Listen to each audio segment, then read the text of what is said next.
dans le même cadre des incidents qui ont encore mêlé la police. Et il y a quelques jours, il y a un autre incident qui avait toujours mêlé la police avec un des caméramens qui s'est retrouvé au mauvais endroit, au mauvais moment. Nous aurons le temps de revenir sur ces détails, les détails de ces questions, mais nous aurons surtout le temps de vous dire ce que le gouvernement de la République, avec évidemment la police, nous a pris pour sanctionner ces comportements et éviter que ces actes ne puissent servir de ferment à une forme de généralisation qui se détiendrait sur toute la police qui est faite des hommes et des femmes braves. Nous aurons aussi l'occasion de faire le point rapidement de la continuité ou de la poursuite des actions concertées ciblées que mènent pour le moment les forces armées de la République démocratique du Congo et les forces de la défense de l'Ouganda. Voilà, ce sont des points qui feront l'objet de nos entretiens. Avant d'avancer dans le briefing de ce jour, je voudrais, en accord avec la technique, demander la diffusion d'un élément qui a été produit cet après-midi à Goma, parce que dans notre nouvelle stratégie des communications, il est important que vous puissiez le comprendre, nous avons décentralisé. Dans le Nord Kivu, il y a un porte-parole militaire qui s'appelle le général Ekenge. Et donc, après les actions de ce matin, il était important que Goma soit le point de départ de la réaction, parce que comme nous travaillons en synergie, et puis nous aurons le temps de donner la position du gouvernement par rapport à tous ces événements qui, je dois le rappeler, se déroulent en plein état de siège, et vous savez que l'état de siège est un régime spécial où les actes de ce genre sont sévèrement réprimés. En accord avec la technique, nous allons suivre un extrait du point de presse du général Ekenge. Une précision qui fait que ça crée même la confusion des missions que nous venons d'effectuer. Pourquoi confusion? Puisqu'il existe un projet au niveau régional. Je vous avais dit que le bureau régional se trouve à Nairobi et le centre de lutte contre les terrorisme. Il existe un projet d'ouvrir une extension de ces bureaux. Et ça, c'est au niveau régional, à Goma. Quelqu'un qui a pris ça, et il a fait détourner l'opinion. Un agent de l'ordre abattu, un corps et voilà le bilan provisoire des incidents survenus ce lundi 20 décembre 2021 à Goma, suite à la journée ville morte décrétée par certains mouvements citoyens de la place. Les organisateurs de cette journée seront déférés devant l'auditorat militaire, affirmation faite ce lundi au cours d'un point de presse animé conjointement par le porte-parole du gouverneur du Nord Kivu et le commissaire Abba Van Hang. Ils ont rassuré la population du Nord Kivu qu'aucun policier rwandais n'est présent à Goma. Ce n'est que des rumeurs. Je vous ai invité, sur instruction de son Excellence, monsieur le gouverneur militaire de la province du Nord Kivu, pour clarifier cette situation qui nous met en mal aujourd'hui. La situation de l'implication de l'opinion autour de l'accord signé, l'accord qui aurait été signé avec la police rwandaise, que d'aucuns auraient aperçu à Goma. Puisque moi, je suis à Goma, vous êtes des journalistes professionnels, je me demande si vous avez déjà vu un policier rwandais à Goma. Dans les réseaux, on raconte que les policiers rwandais sont à Goma. Pour faire quoi, je ne sais pas. Alors, d'aucuns auraient aperçu à Goma des policiers rwandais, et je ne sais par quelle magie, si ce n'est par l'imagination fertile des esprits mal intentionnés destinés à instrumentaliser la jeunesse. Ville morte ne veut pas dire manifestation dans la rue, n'est-ce pas? Nous sommes d'accord avec ça, n'est-ce pas? Ils ont appelé à la ville morte. Pour éviter qu'un petit groupe prenne nos compatriotes tous en otage, que nos compatriotes marchent selon le vœu de ce petit groupe de dictateurs, Nous avons déployé nos policiers, comme vous le savez, depuis 5 h du matin, sur tous les axes, pour pouvoir laisser les bons citoyens vaquer à leur occupation. Fantastiquement, depuis cette heure-là, 30 minutes après le déploiement des policiers, nos patriotes, villes mortes, se sont lancés sur les policiers. Ils sont lancés sur des policiers. J'ai connu un commissaire de police tué, son corps se trouve ici, tué par balle. J'ai connu des policiers blessés par des couteaux. Voilà ce qu'on vient de retirer du corps du policier à l'hôpital. Voilà. C'est entré sur le dos du policier. Signalons qu'une dizaine des jeunes qui manifestaient sont arrêtés pour répondre aux actes devant la justice, ont-ils confirmé. Voilà, léger souci technique au début de cet élément, nous y reviendrons bien évidemment. C'était les commissaires généraux de la police nationale qui expliquaient clairement ce qui avait été convenu dans le cadre du mécanisme régional qui réunit toutes les polices de l'Afrique de l'Est, la République démocratique du Congo y compris. Nous aurons le temps d'y revenir. En attendant, je vais demander au porte-parole de la police de nous faire le bilan de la journée. Vous avez vu que c'était une journée sanglante. La police a perdu ses éléments dans leur poste d'affectation. C'est des incidents que nous condamnons avec la dernière énergie. Autant les policiers subissent la rigueur de la loi pour les actes qui leur sont reprochés, autant tous ceux qui ont été impliqués dans ces incidents doivent y répondre. Et ce sera justice. Excellence, s'agissant du bilan évolutif, nous avons 4 personnes tuées, dont un commissaire de police qui a été abattu en son poste de travail.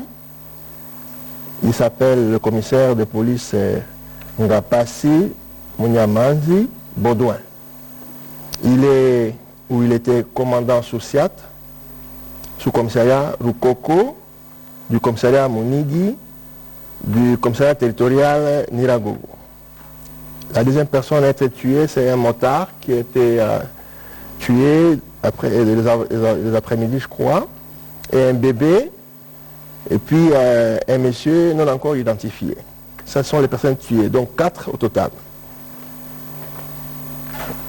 Et pendant la manifestation, 3 armes de la police ont été emportées par les inciviques.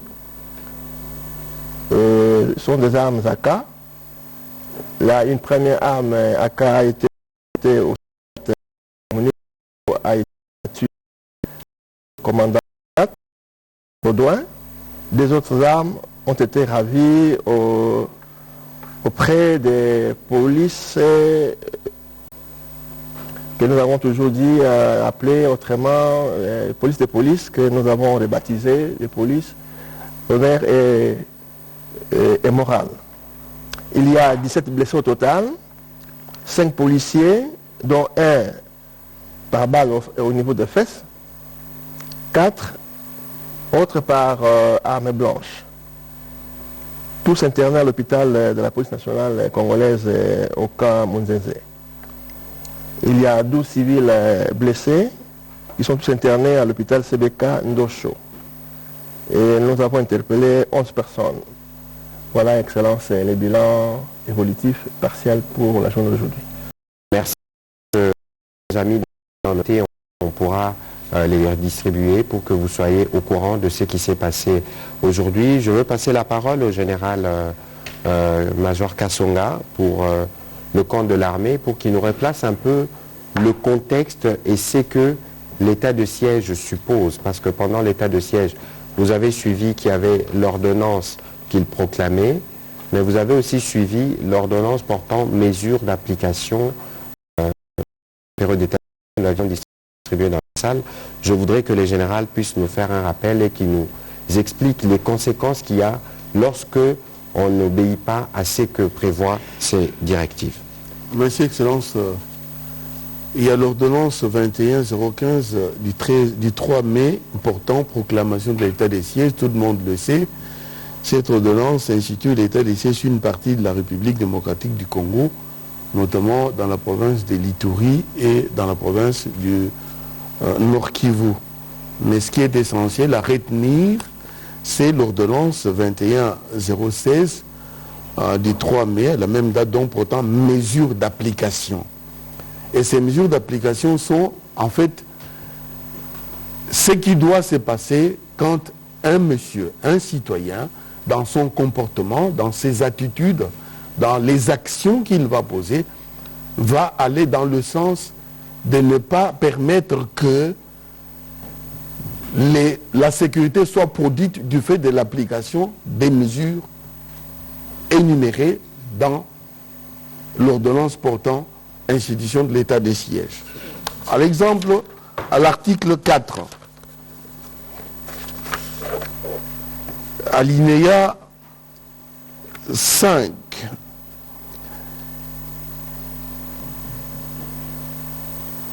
l'article 4 dit: dans l'accomplissement de leur mission, les autorités provinciales militaires sont investies des prérogatives exorbitantes de la légalité normale, dans la limite du respect de la dignité humaine, du respect de la vie et de la propriété privée.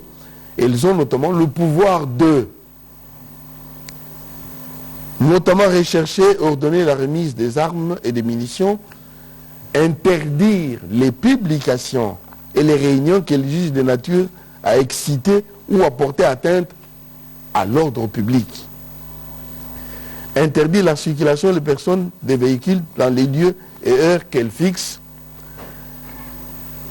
Interdire les séjours dans tout ou partie de la province à toute personne cherchant à entraver de quelque manière que ce soit l'action du pouvoir public. Et prenez que ce qui est aujourd'hui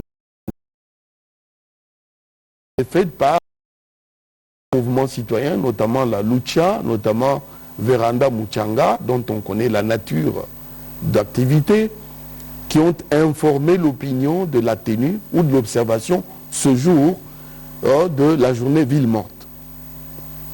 Et nous savons que quand il y a ville morte, c'est-à-dire les ils ont observé et ont proposé l'observation de la ville morte, demandent aux gens, amènent des gens dans la rue, troublent l'ordre public, s'attaquent aux symboles du pouvoir, notamment les policiers à leur poste. Le colonel vient de vous le dire, l'officier qui a été tué était à son poste à Nirangongo, à son poste de travail, était à ensuite ont été détruits par la volonté de Lucha et de Véranda Muchanga, et donc les forces de l'ordre devaient normalement rétablir l'ordre sans pouvoir régner. Nous ne pouvons pas accepter évidemment qu'il y ait du désordre, mais nous ne pouvons pas non plus accepter que les forces de l'ordre, dans le rétablissement de l'ordre public, puissent aller au-delà des pauvretés qui leur sont reconnues.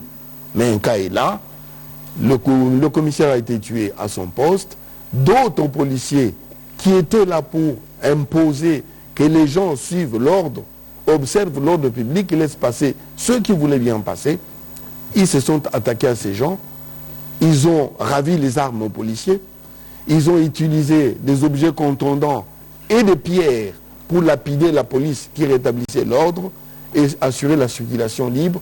À ce moment-là, ils ont violé tout simplement la loi. La même loi qui doit protéger et policiers et population. Et dès lors qu'ils viennent la violer, à ce moment, ils trouvent les forces de l'ordre sur la... Pour établir l'ordre public, excellence, je crois, c'est à ce niveau que ceux qui ont organisé la ville morte ont péché. Voilà, et donc on a voulu faire ces rappels pour vous remettre en contexte que la province du Nord Kivu, comme la province de l'Ituri, c'est des provinces qui sont sous état de siège. Il est compréhensible que l'on appelle à une ville morte, mais appeler à une ville morte ne signifie pas paralyser la ville, mettre des barricades partout et commettre des actes de violence, comme vous l'avez vu sur le reportage, sur la police. Ici, je voudrais revenir sur les motivations, entre guillemets, qui ont justifié ces comportements. Vous savez, en Conseil de ministres, je pense au mois d'octobre dernier, nous avions annoncé, et quelques jours après, il s'est tenu à Kinshasa, une réunion des chefs de police de la région de l'Afrique de l'Est. Et donc, comme vous le savez, il existe Interpol qui est la police internationale qui réunit toutes les polices. Et dans les cadres des mécanismes régionaux, il existe en Afrique de l'Est une organisation qui réunit tous les patrons de police. La réunion s'est tenue ici à Kinshasa du 11 au 14 octobre, si ma mémoire est bonne. Elle est au 15. Elle a été clôturée d'ailleurs par le Premier ministre. Je crois que si la technique est prête, nous pourrons revoir ces éléments où le drapeau de commandement a été remis au commissaire général de notre police dans les cadres de la présidence tournante de cette organisation. Après avoir pris ses fonctions, je crois que samedi lui-même s'est expliqué, il était donc de son devoir de se rendre dans les pays concernés. Pour la plupart, il y a 5 pays de 15 pays de l'Afrique de l'Est, membres de cette organisation. 5 pays sont des pays frontaliers. Le Rwanda évidemment, l'Ouganda, le Burundi, la Tanzanie et le Sud-Soudan. Et donc, il est parti dans cette mission d'itinérance d'abord à Nairobi, ensuite il est revenu à Kigali où, dans le cadre du contrôle de la criminalité transfrontalière, il y avait un besoin de mettre en place le cadre qui permet à ces travaux de se faire. Je dois rappeler ici qu'avant la période de Covid, la frontière RDC-Rwanda, c'est la frontière la plus fréquentée au monde après la frontière États-Unis-Mexique. Et donc, il est tout à fait normal que les polices des deux pays puissent être en mesure de communiquer de manière régulière. Il n'a jamais été question que les polices, les éléments de la police du Rwanda ou des policiers rwandais viennent assurer l'ordre public à Kinshasa. Voilà un peu les images qui attestent que justement on avait remis un bâton de commandement à la République démocratique du Congo, et c'est dans les cadres de cette mission que le commissaire général de la police de la République démocratique du Congo s'est rendu notamment au Rwanda pour voir comment mettre en place ces cadres-là. Il faut répéter encore une fois qu'il n'a jamais été question pour la police, notre police, de faire venir des éléments de la police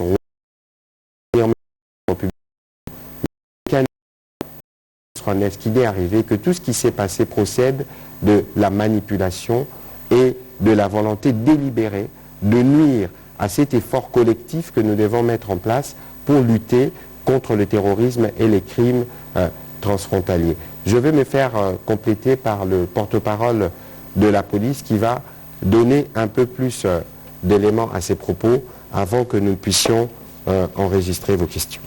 Merci Excellence. Je crois qu'après la passation de pouvoir entre l'inspecteur général de la police tanzanienne, qui était le président en exercice de l'APCO, le commissaire général a reçu le drapeau de l'APCO pour maintenant descendre et revisiter et prendre possession de ses bureaux au niveau de Nairobi, parce que c'est là où se trouve le siège de l'APCO.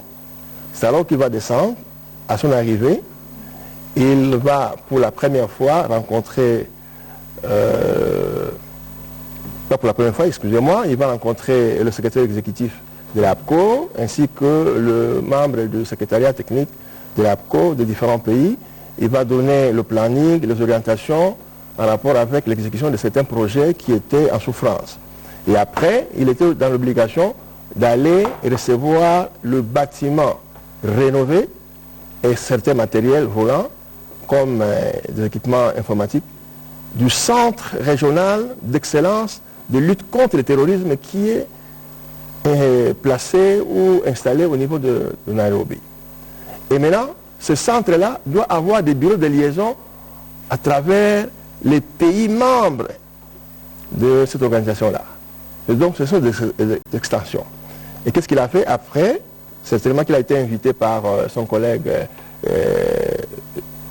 de Nairobi pour aller visiter les différentes directions d'investigation et le centre de commandement des opérations de coordination. Et après aussi, il a été convié à une session de formation des unités spécialisées qui sécurisent le président de la République. C'est alors qu'il s'est envolé avec sa délégation pour arriver au Rwanda.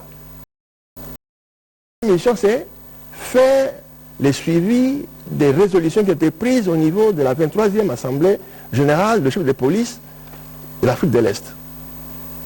Et après, procéder à la signature du mémorandum d'entente entre la police rwandaise et la police congolaise en bilatéral. Pourquoi? Parce que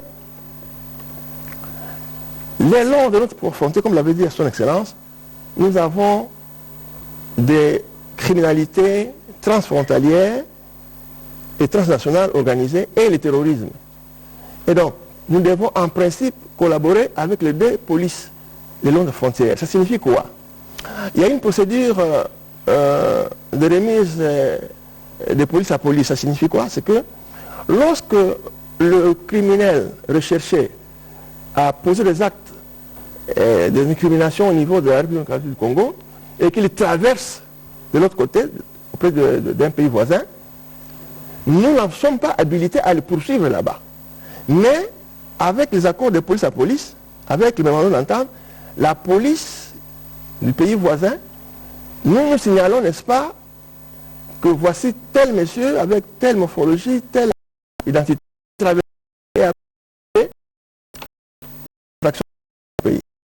ils vont les récupérer là-bas. Dès qu'ils les récupèrent, ils viennent nous les remettre. Mais lorsque nous ne faisons pas cet accord entre police et police, nous devons passer par la procédure d'extradition. Donc la procédure de remise de police à police est une dérogation qui nous a été accordée d'extradition. Les cas d'espèce, évidemment vous avez suivi, il y a un ministre qui avait traversé au Congo-Brazzaville que nous sommes allés récupérer là-bas. Si on ne l'avait pas récupéré, si ce n'était pas la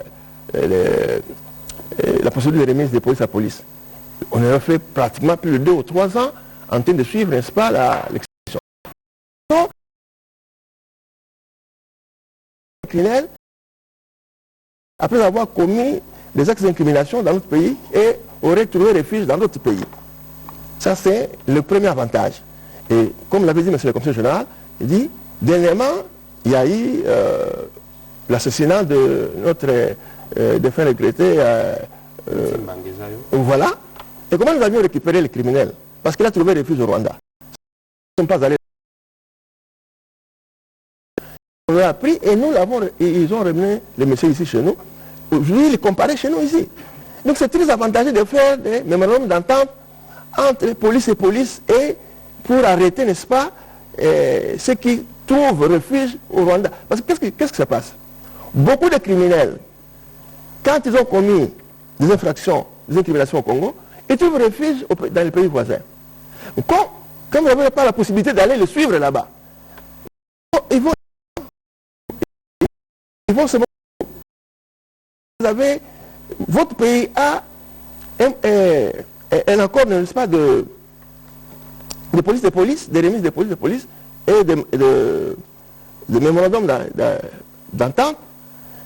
Ils vont faire un effort pour ne pas énerver les dispositions de la loi. C'est un peu ça.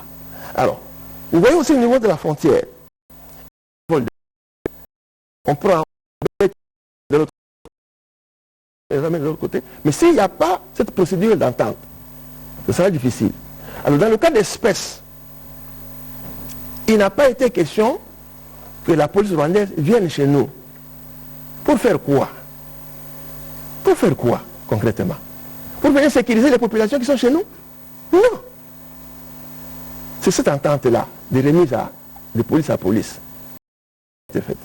Alors, il a été décidé au niveau de la 23e Assemblée des chefs de police que comme il y aura le centre d'excellence de lutte contre le terrorisme, le centre d'excellence régional basé à Nairobi, il faut qu'il y ait des extensions, des bureaux de liaison à travers les 14 pays membres. Et nous avons été intéressés, nous, on dit, bon, le projet, on va soumettre au gouvernement pour dire, est-ce qu'il accepterait qu'on les mette à Goma? Dans ces bureaux d'analyse, d'exploitation, de données et d'évaluation, n'est-ce pas, des données du terrorisme, exclusivement, ce ne seront que des officiers de police de la RDC, assistés par le membre du secrétariat technique de l'APCO qui est le président, notre commissaire général. Mais pourquoi est-ce que vous pensez que chez nous, nous n'avons pas des officiers capables de faire ce travail-là? Alors, c'est vrai qu'il faut qu'on publie que lors du séjour du commissaire général, ils se sont entendus, entre autres, qu'on puisse constituer une unité conjointe de la police rwandaise et la police congolaise venir chez nous. Mais heureusement, quand on fait quelque chose de bien, on ne laisse pas de traces. Mais si vous lisez très bien le communiqué, on vous dira une unité spéciale de police pour les polices. Non. Et donc, nous ne disons pas qu'il y avait mauvaise foi, mais nous disons seulement que ça n'a pas été dit. Ça n'a pas été fait et personne ne pourra accepter en cette période que nous ne fassions pas notre travail. Donc, vraiment, enlever dans votre idée, j'ai lu quelque part, on dit, bon, les ministres, les porte-parole de l'armée et de la police nous ont dit que les Ougandais n'entraient pas. Ben, qu'est-ce que vous dites que cette fois ici, quand ils vont encore parler, ça sera vrai? Mais vous dites juste qu'aujourd'hui, il n'y a pas un policier rwandais. Mais ils vont venir comment? Dernièrement, j'ai suivi là, on m'a envoyé son nom. Quelqu'un a dit, je suis à la barrière, la grande barrière, je suis en train de les voir entrer, les policiers rwandais, je les ai vus. Cet homme-là était derrière, dans sa maison, derrière les rideaux, en train de faire des choses comme ça. Et ce qui a fait que ça a mis le feu aux poudres. Et donc, des personnes comme ça, comme l'excellence venait de dire, le général, ils se sont trompés. Le Nord Kivu, le Sud Kivu est en état de siège. Je suis désolé, ils vont répondre de leurs actes. Et l'Ituri. Ils vont répondre de leurs actes. Voilà, excellence. Voilà, merci monsieur le porte-parole de la police pour ces éléments. Je vais brièvement donner la parole au porte-parole de l'armée pour qu'il nous fasse une synthèse de l'évolution des opérations militaires qui se déroulent entre les forces armées de la République démocratique du Congo, FARDC, et les forces armées. Merci. Nous avons rendu public un communiqué conjoint, le 18, au terme duquel, comme il avait été convenu dans cette salle et comme nous sommes engagés à rendre compte, dans le cas de la redevabilité, de vous dire comment ça se passe, comment nous le faisons, avec qui nous le faisons, le théâtre. Vous savez que depuis la fin du mois passé et le début de ce mois, nous avons commencé des grands travaux pour rendre fluide le trafic sur l'axe routier, les axes routiers, disons, Mbao Kamango, Semuliki, Nobili, à la frontière avec l'Ouganda, en perspective de faciliter les déplacements de population, mais également de nos hommes de troupes pour qu'ils se déplacent, qu'ils aillent où ils veulent, et pour bouger et déplacer notre logistique à utiliser pour mener des opérations de manière autonome, mais également sécuriser ces déplacements afin que rien ne puisse arriver ni à nos populations, ni à nos troupes, encore moins à nos engins. Et des travaux ont été exécutés et tous ces tronçons-là, ces axes routiers, ont été complètement réhabilités au point de rendre assez facile, et très facile d'ailleurs, les déplacements de nos hommes, les déplacements de la population, la reprise de l'activité commerciale, la reprise de toutes les activités, y compris des motards et la population.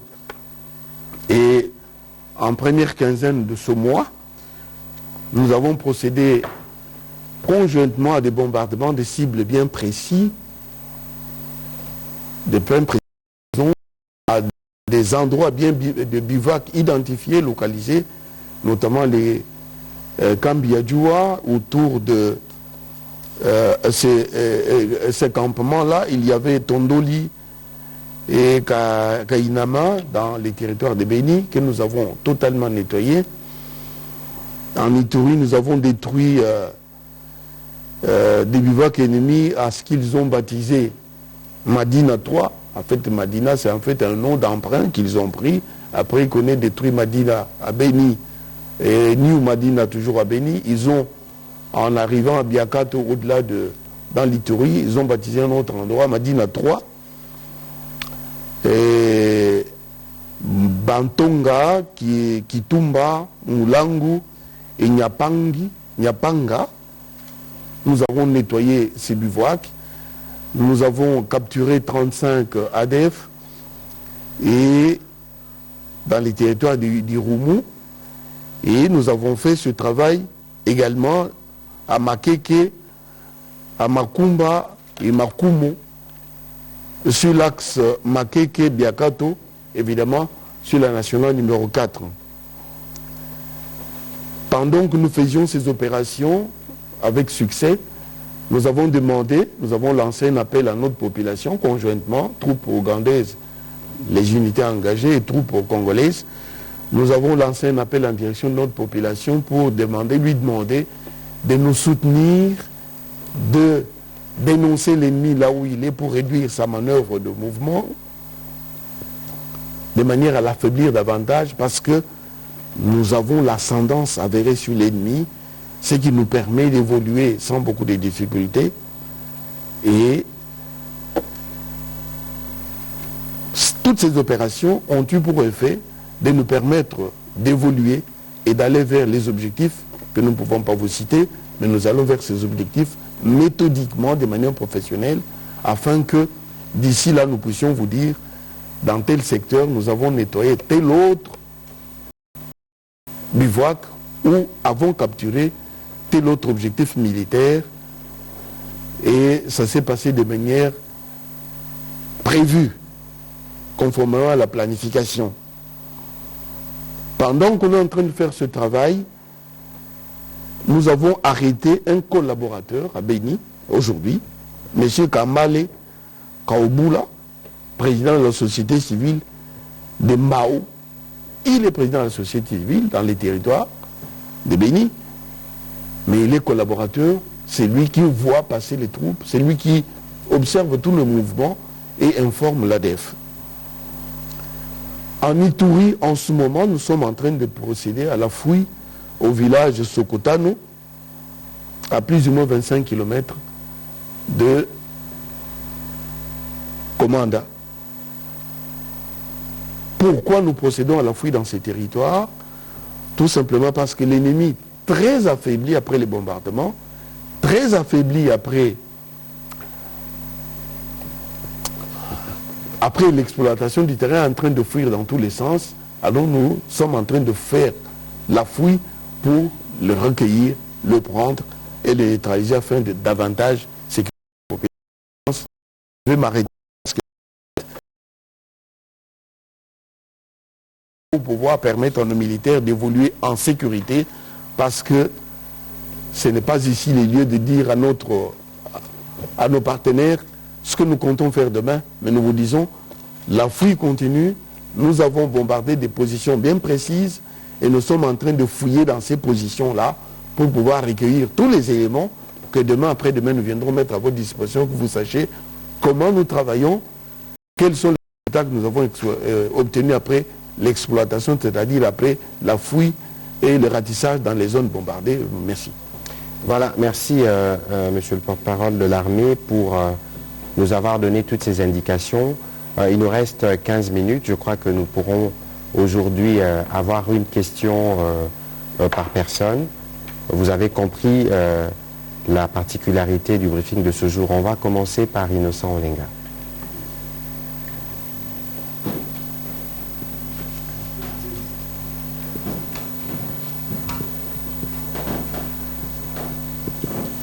Merci beaucoup, monsieur le ministre, pour la parole.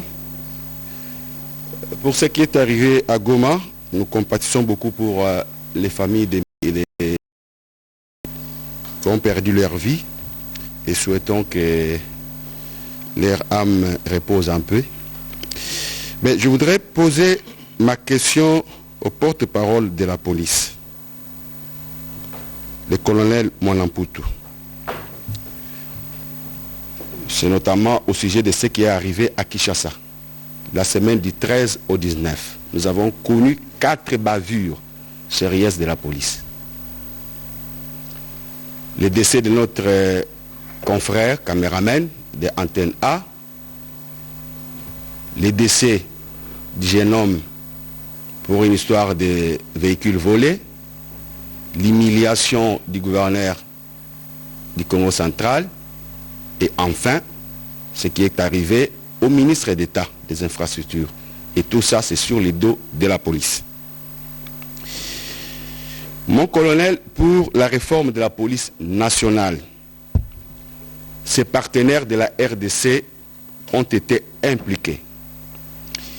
L'Union européenne, pour la modernisation de la gestion des ressources humaines et la coopération des infrastructures, la coopération britannique, DFID, pour la formation des polices de proximité, la coopération japonaise, JICA, dans plusieurs formations des bases à longue durée, les États-Unis, dans la formation de la police des frontières et des mines, la coopération française, la question arrive s'il vous plaît, la coopération française dans le maintien et le rétablissement de l'ordre public, la police fluviale et la police judiciaire, la coopération allemande dans la formation des officiers de la police judiciaire et de la protection de l'enfance et la lutte contre les violences basées sur les genres, et enfin les PNUD dans la formation des polices de proximité. Dans l'article que nous avons publié ce soir, nous nous sommes posé la question à quoi ont servi toutes ces réformes soutenues par les partenaires de la RDC. Mon colonel Mwanamputu, je souhaiterais que vous me regardiez dans les yeux. Êtes-vous fier du recrutement des policiers ou des personnes devant devenir des policiers de la RDC? Cette question vous est posée. Merci, Innocent. Parce que la police... Une autre, s'il vous plaît. Permettez qu'on prenne... Je termine, c'est la question. Terminez. Justement, je vous ai posé cette question parce que dans la police, on retrouve des enfants et des femmes des policiers décédés qui remplacent automatiquement leurs parents et leurs maris. Êtes-vous fiers de ces recrutements? Voilà, on va prendre les autres questions, comme ça il y répondra une fois pour toutes. Richard Chacon, et puis ce sera Patrick Eyalé.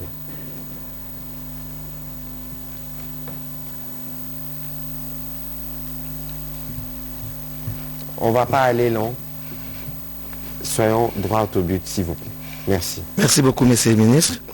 Ma question, je la pose toujours au porte-parole de la police.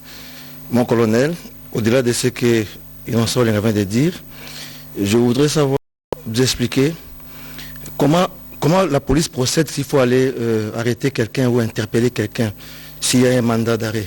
Je prends le cas du gouverneur Atou qui Innocent a fait allusion. Est-ce qu'il manquait de véhicules pour, par exemple, prendre quelqu'un qui résistait et qui était sous un mandat d'arrêt, le mettre à bord du véhicule pour l'amener, ou c'était une façon de l'humilier? Comment vous avez interprété d'abord l'action posée par la police, surtout sur le gouverneur Atou Matoubouane? Merci. Merci. On va prendre Patrick Eyalé. On prendra Eric Izami et on va terminer par vous en Lingala. On prendra 5 questions, s'il vous plaît. Merci, Excellence. Moi, j'ai juste 2 petites questions. La première, c'est au porte-parole de l'armée. Y a-t-il un deadline par rapport aux opérations menées en cours? S'il y a un deadline, pouvons-nous savoir c'est fixé vers quand? Sur le porte-parole de la police. Vous appelez comment? Monsieur Patrick Eyalé. Y a-t-il eu une demande de la police rwandaise pour pénétrer notre sol? Je ne dis pas qu'ils ont pénétré, mais je demande s'il y a eu une demande formelle de leur part. Merci. Merci. Eric Izami. Merci, monsieur le ministre, pour la parole. Je voudrais aller tout droit au but. Plusieurs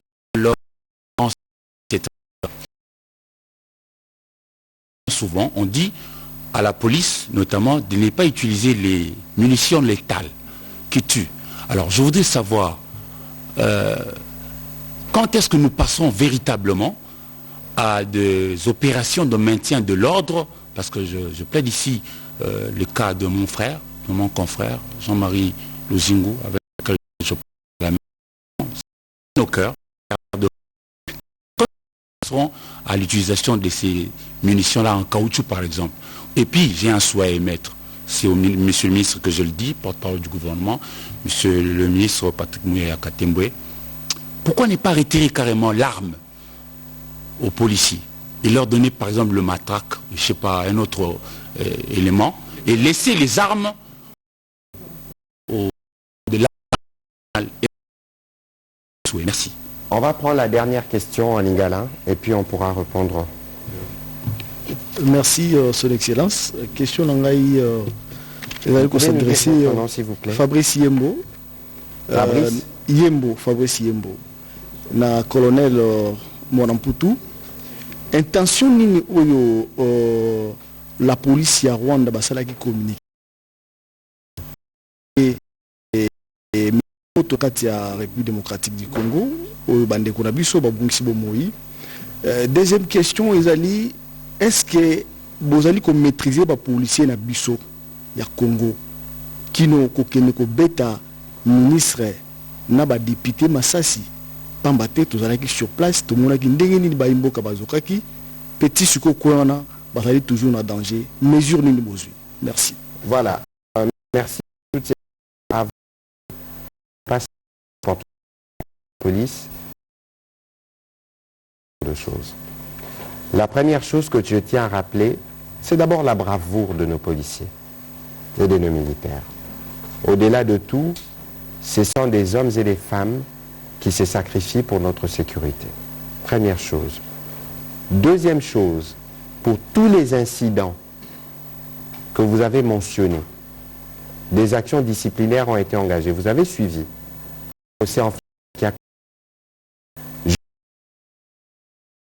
De la judiciaire de parquet ont été appréhendés. Ceux qui ont offert ces tristes spectacles autour du gouverneur Atou Matubwana.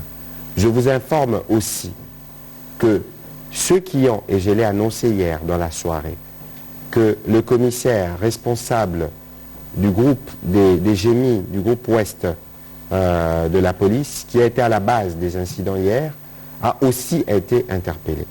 L'auditeur général est très sollicité par ce qui se passe aujourd'hui, mais il y a des investigations qu'il faut se faire. Et hier, vers à peu près minuit, j'ai pris la parole pour justement d'abord expliquer la société du gouvernement pour la famille des respect des droits humains. C'est un élément fondamental dans les règles d'engagement, que ce soit pour la police et pour l'armée. Mais il faut aussi qu'on se rappelle tous que quand vient la police, on les appelle forces de l'ordre. Quand il y a usage de la force, il y a des dérapages. Il peut y avoir des dérapages. Malheureusement, cette semaine, condamné. Ici, il faut éviter de faire une généralisation et de monter la peur dans la population au contact avec les policiers. Au contraire, nous allons travailler étroitement, et c'est pour ça que vous voyez régulièrement, je me fais accompagner des porte-paroles de l'armée et de la police, parce qu'ils méritent notre soutien. Et nous allons travailler dans l'avenir à les rapports civils, d'une part avec les policiers et d'autre part avec les militaires, car c'est sur eux que repose la responsabilité de notre sécurité et de notre pays. Mon colonel, vous avez la parole pour 4 minutes pour ramasser toutes les questions. Merci, Excellence. Je voudrais répondre rapidement à Innocent. C'est vrai, vous avez soulevé un point en disant on retrouve des policiers qui viennent remplacer leur mari ou leurs parents décédés. C'est vrai, c'était à une certaine époque, ça fait pratiquement très longtemps, avant que l'on commence par la réforme de la police, les différents partenaires techniques et financiers que vous avez cités là-bas. Mais ces genres de pratiques ne sont plus d'usage. Hein? Donc ça, pratiquement, on devait oublier, mettre une croix. Et il y a beaucoup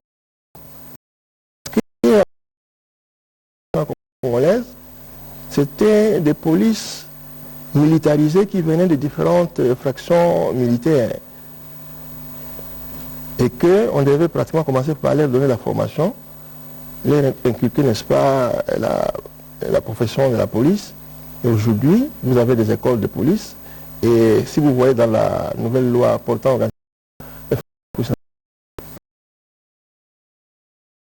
formation à une direction générale de formation. Et nous avons une académie de police, nous avons des écoles de police. C'est pour dire que nous sommes en train de... l'autorité, comme le commandant suprême a la volonté et dans sa vision à ce que la police devienne une police professionnelle. C'est pas du jour au lendemain, hein, c'est un processus. Mais soyez rassurés que dans 20 ans que vous allez retrouver maintenant au niveau de la police, il y a de l'excellence. Mais les bavures ne manquent pas parce que c'est un mot-là, c'est un mot d'emprunt. Hein. Les bavures, quand vous allez policier, vous allez à l'étranger, vous allez vivre plus que ce que vous avez vu ici. Alors, Monsieur Richard, comment la PNC procède-t-elle pour appréhender quelqu'un? Je crois que jusqu'à humilier le gouverneur du Congo central. Il ne s'agit pas de la police nationale congolaise qui a appréhendé le gouverneur. Vous devez enlever ça de la tête. Lorsqu'on a fait le regroupement de la police judiciaire de parquet, à l'époque, on a demandé à ces policiers de venir intégrer. Mais il y a une idée ils sont restés au niveau de la justice. Et à l'époque, le ministre qui était au Sénat comme président, je crois, il a pris un arrêté pour formaliser ceux qui sont restés. Et ce sont ceux-là qui sont allés arrêter les ministres. Ce ne sont pas des policiers. Alors que parmi eux, il y a des présidents en grave qui refusent d'intégrer la police nationale congolaise. Ils préfèrent rester là-bas pour qu'il y ait cette confusion qu'on dit que c'est la police nationale. Non, non, ce n'est pas nous. Ce sont ceux qui sont des réfractaires qui sont restés là-bas, qui sont en civil et qui veulent se comporter comme les policiers. Voilà. Toute cette brutalité que vous avez vue là, ce n'est pas nous. C'est eux.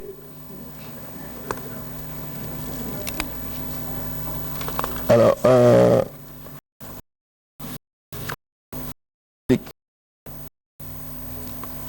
on va poser la question, est-ce que la police du Rwanda a demandé formellement, a fait une requête formelle pour entrer chez nous? Non. Ils ont demandé qu'on signe un mémorandum d'entente pour la remise des polices à police. Et puis d'ailleurs, je vais vous poser la question. Je vous dis ceci. Monsieur le commissaire général, en sa qualité, n'a pas qualité. Là où il est comme commissaire général, de signer un accord pour qu'une police étrangère entre chez nous. Il n'a pas qualité. En droit, nous disons, il est incompétent. Quelqu'un qui est incompétent, est-ce qu'il peut poser des actes de telle nature? Je crois que maintenant que j'ai utilisé un terme propre, comme l'excellence a dit qu'on utilise des termes propres, le commissaire général est incompétent. Notez. Il peut dessiner avec les polices étrangères pour que les polices étrangères viennent chez nous en RDC. Donc il est incompétent. Donc comme il est incompétent, aucune police ne peut venir ici par sa signature, quelle qu'en soit, n'est-ce pas, la nature de l'accord. Colloque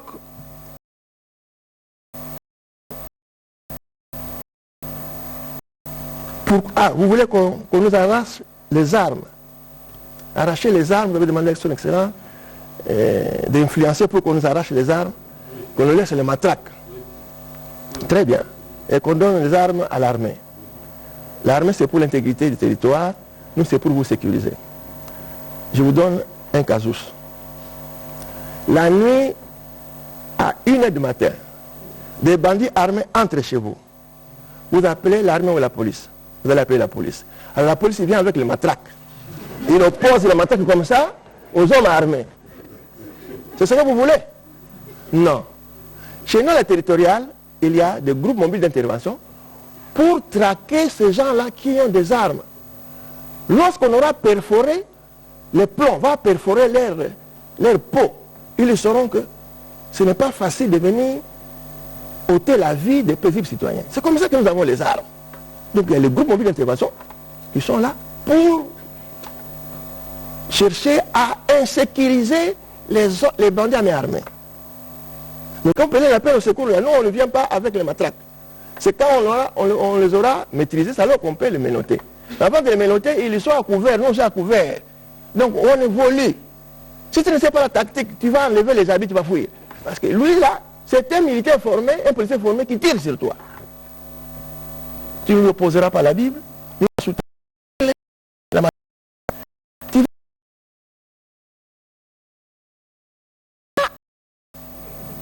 Il ne faut pas que je reste ici. Voilà pourquoi nous avons les armes. Mais il y a une catégorie qui n'a pas d'armes. C'est la police territoriale. Malheureusement, lors des opérations de maintien de l'ordre public, nous vont utiliser des armes non létales. Entre autres, les grenades lacrymogènes, les grenades Condor assourdissantes. Quand ça tire ici, vous pensez que c'est une bombe. Mais alors que c'est une grenade assourdissante.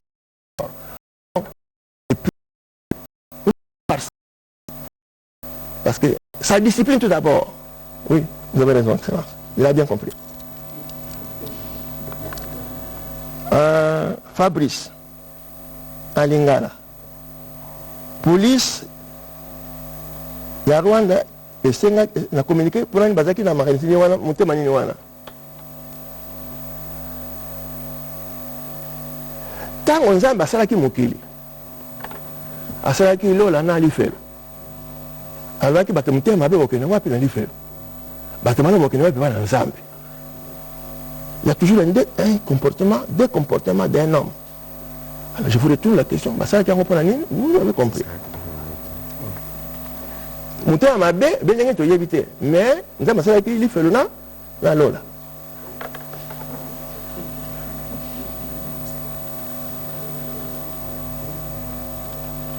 Pourquoi la police basa la maîtrise à Robert Amassas? La discipline des faits a toujours été enseignée au centre d'instruction. C'est vrai que mon faux policier de recruter des policiers. Vous avez vu ça? Il y a toujours quelque chose de mauvais dans la communauté des hommes. Et en tout cas, moi je pense que la ville de Kinshasa ou la République du Congo, lorsque vous regardez les statistiques de criminalité, des tueries par seconde, nous ne sommes pas à la première position.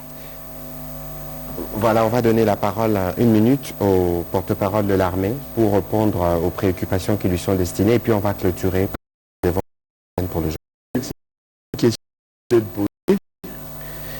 Et c'est M. Yengo Fabrice qui demande s'il y a un délai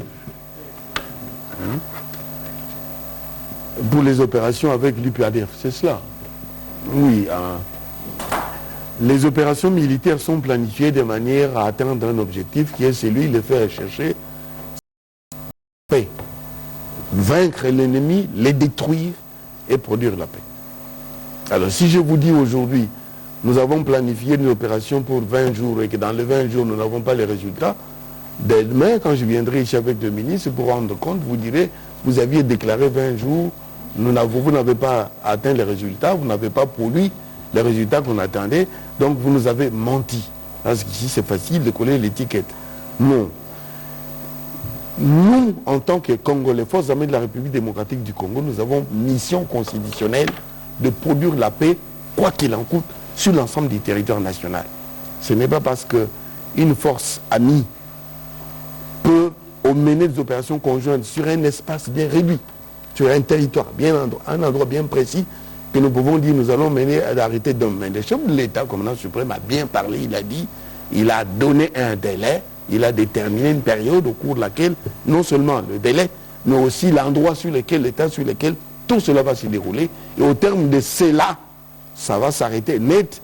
Nous, en tant que votre armée que vous payez chaque mois, nous allons continuer nos opérations chez nous en manière autonome, de manière indépendante. Voilà, le président de la République avait dit qu'il s'assurerait aussi que cela soit court. Nous vous remercions pour votre participation à l'exercice de ce soir. Je rappelle que la volonté du gouvernement est d'assurer la sécurité à tous les Congolais, tant pour ce qui concerne les tâches de la police que pour ce qui concerne les tâches de l'armée, et que tout contrevenant à cet ordre doit répondre devant la justice. C'est l'exercice qui a commencé. Je crois que nous avons tous, et vous les médias particulièrement, vous avez les devoirs de nous accompagner pour lutter contre les fake news, parce que vous pouvez voir ce que ça peut produire. Nous avons vu la journée sanglante d'aujourd'hui à Goma, et personne ne peut demain matin brandir une seule photo d'un dans la ville de Goma. Alors je crois qu'il est de notre devoir à tous de briser cette chaîne de mauvaises nouvelles et de rassurer nos populations de cette partie du pays, parce que justement traumatisés par le passé que nous connaissons tous, qui est douloureux, mais le président de la République a fait le choix de construire la paix, de placer la région de Grand Lac dans une dynamique de développement, et pour faire le développement, nous devons avoir la sécurité, et c'est ce sur quoi nous travaillons. Merci et bonne soirée.